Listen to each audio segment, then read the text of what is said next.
So you mentioned you heard this about this person that had either started a transition. Before you heard that, what was that sort of? What was the idea behind that? I mean, was it?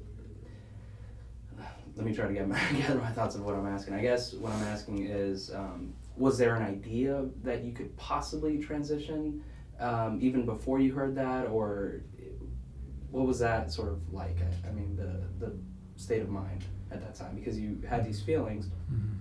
Did you eventually know? I mean, or at that time, did you know kind of what it was going to be, even in a slight sense, maybe?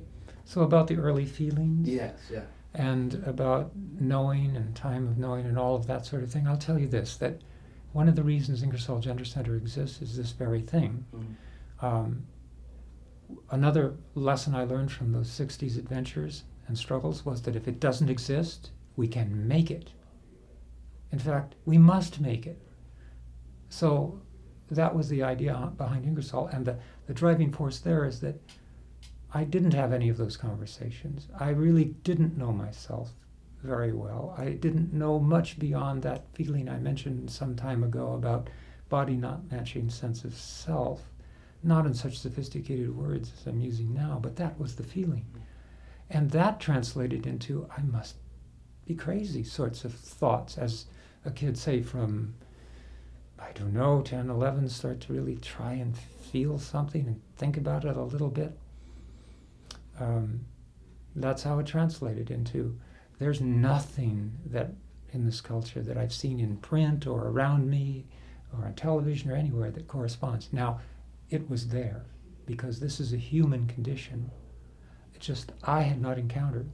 Mm-hmm. So, and again, hearing so many stories over the years, this is a common experience. Sure. Until you get to meet that person or read that story or hear something.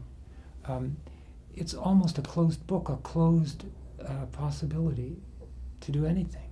So, with just that vague sense that there might be something in mind, I did return from my European work and make those calls to what I thought might be caregivers, docs, and rejection.